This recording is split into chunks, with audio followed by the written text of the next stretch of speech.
Well, we are coming to the end of our stay here in Morocco, where we've been covering their preparations and readiness ahead of the 2025 Africa Cup of Nations.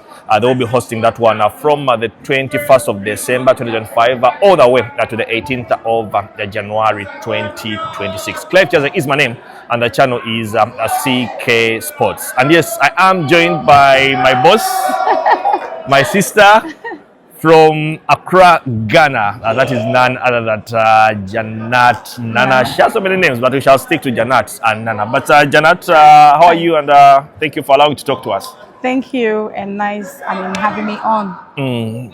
Ghana is a big place. Which part of Ghana?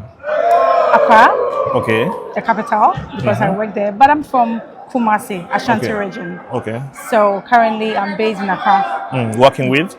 working with Sporty FM and Sporty TV. Yeah. Of course, Nana has been with us on this journey. It is not the first time in Morocco, so probably she has a lot to tell us from her previous visit to this visit. But this time around, you stay in Morocco as you've been covering the preparations for the Africa Cup of Nations. What do you make of it? I think it's been a wonderful tour. I missed my flight on Sunday. I was supposed to start with you guys, but unfortunately I missed my flight from Accra. And I joined the train somewhere on Wednesday, and I was still flowing the tour because of Wednesday, the pictures. we were in Agadir by then, or we had Yes, come to Agadir. Marrakesh? No, Agadir. yeah, you're on your way. So, but I was still following you guys from the tour in our group, the pictures, the images. It's beautiful. I think Morocco have done themselves a great job. They've been amazing.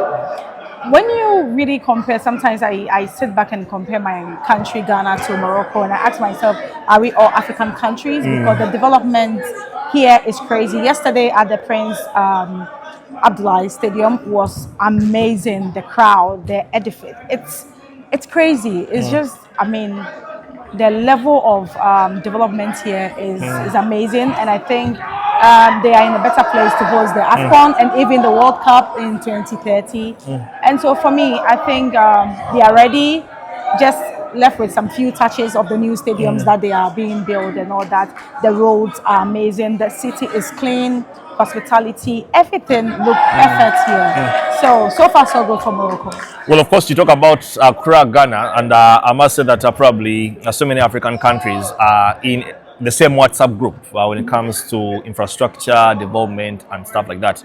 And Morocco are trying to pull away probably from the rest of the continent when you look at the manner in which they are doing things. We are talking about the Africa Cup of Nations, of course, 24 nations, just like it was in Egypt, just like it was in Ivory Coast, and just like it was in Cameroon. But you also look at the facilities that they are putting out there to host this competition. And on any other day, you're like, these are facilities that are probably we've not seen them anywhere on the African continent, much as there are countries, especially in the Maghreb or even South Africa, that are doing well when it comes to having facilities that meet international standards.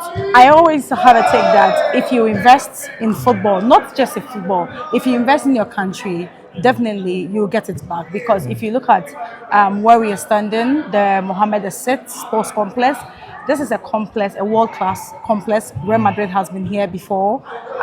It hosts most of the international tournaments or training camps. Training camps. So if you have your national team being champion, the Moroccan national team is big. Let me say, for me, I think now they are the giants of Africa, because from the World Cup, the consistency from the World Cup to the AFCON, and now hosting the AFCON, and for the past 5 years, if you look at the train, Morocco is hosting most of the tournaments, the big tournaments in Africa. And now finally getting the chance to host the AFCON, it tells you that they have invested in infrastructure, and now it is time for them to pay off what they have invested. And it's amazing. I mean, looking around the edifice here, the Mohammed VI Sports Complex is amazing. They have people don't want to leave. They're close to 50 plus people here having a kickabout. The first one I came here, I visited the complex in 2023.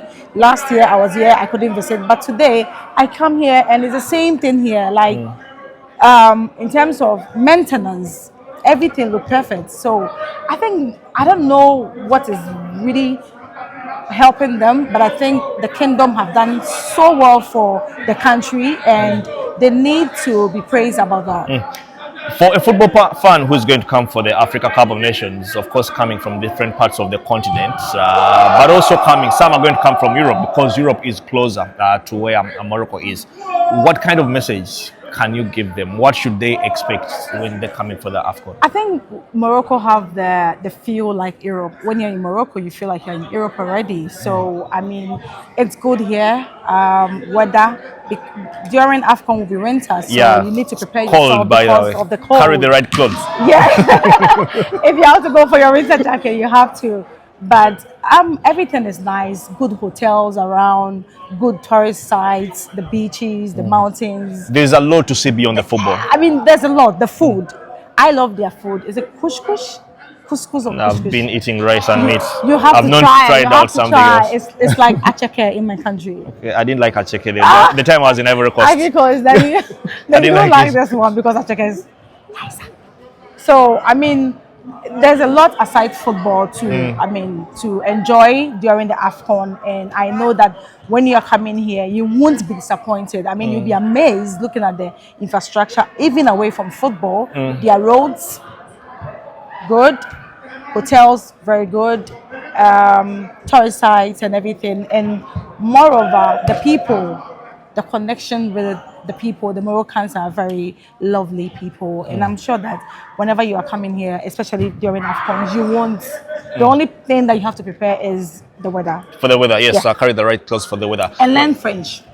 Yeah, A the little, basics. at least the basics. Try to learn Don't French. be Though like you can still survive. You will find at least out of 10 Moroccans, you will find 3 who can speak English. So you'll be able to survive. She talks about lots of things to see beyond the football. Of course, most of the cities are on the coast. So the Atlantic Ocean is something that you can be able to access. Their national team is called the Atlas Alliance. We were able to see the Atlas Mountains, a chain of mountains from here, I'm told, up to Algeria. Actually, the highest of them all I think, is somewhere in Marrakech. So there is a lot that you are going to be exposed to for a football fan who is coming for this tournament. But also as a journalist, for the time you've been here, the way you've been treated yesterday, of course, going to the Prince Moulay Abdallah Stadium. Yeah. Compared to the other places you've been to, the kind of treatment you've been getting, of course, it's the AFCON. It is CAF. The standards are always high.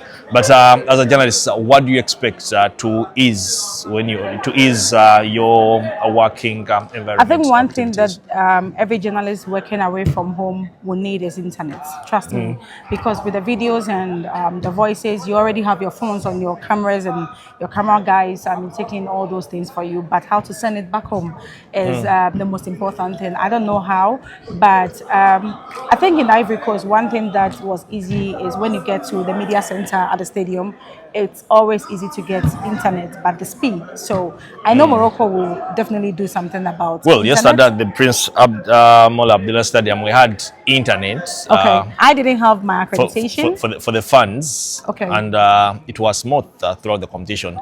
Some people watching us might be wondering why we are saying it was smooth, because there are stadiums you go to, and because the people are many and internet stops working. But it wasn't the case yesterday. Yeah. Over 60,000 people were inside the stadium, but internet was okay. Meaning, if you're a journalist coming to do your job, you expect that kind of environment, and it should be easy for you to do your work. Yeah, and transportation, you just have to prepare your money, internal transport and everything, because for us, we are lucky because we are on a tour, so we move as a team. But as a journalist, you have to be ready for internal transport and everything, and just prepare, especially your food. You can carry your food. Yeah, my Ugandan colleagues, we know the drill. Carry Ugandan food. Carry the food. We don't take chances. Yeah, just carry the food, because one thing I've noticed is the food, there's no too much hot pepper, spice and all that. So just carry your food and you'll be good to cover your tournament for the next 1 month. For the next 1 month. Of course, the things that she also gets, rather Nana here gets to talk about is the ease of movement from one place to another. When we got here from Casablanca, we did a high-speed train to Tangier. Then we did a flight from Tangier to Agadir, and of course we've been doing road trips from Agadir, Marrakech, then also here in Rabat. So there are so many options if a football fan wants to move from one place to another. For me, I was not part of the earlier trip so I didn't experience that fun. But I mean, I've been to Rabat and I used their train. That's the tram train. Yeah. So I've enjoyed that. And with the schools coming from Casablanca to Rabat, I was on transport. They gave me a transport, and everything was smooth because the road is good. So I think for transportation, in terms of roads and everything, train, either bus or Uber wouldn't be a problem if you have money on yourself. That's all. Well, as we wind up with Nana here, the Black Stars won't be Morocco in December. So I just want to find out, which team will you be rooting for? Okay, who's your money on? Well, she will be rooting for Morocco. The Atlas Lions of Morocco. The Atlas Lions. And then maybe Uganda because of you, because of my root for Uganda to beat Nigeria. So that Nigeria can pack early to go back home. They are my brothers. And you wish them well? I mean, you don't have a choice? I don't want a problem. Well, of course, the tournament will be starting from the 21st of December 2025 all the way to the 18th of January 2026. 9 venues in 6 different cities. And of course, Morocco is promising nothing but memorable moments throughout the 1 month that tournament will be happening. Clive Chaze is my name. The channel is CK Sports. A big thank you to Nana Janet here from Ghana who has been with us. Catch you again in the next video.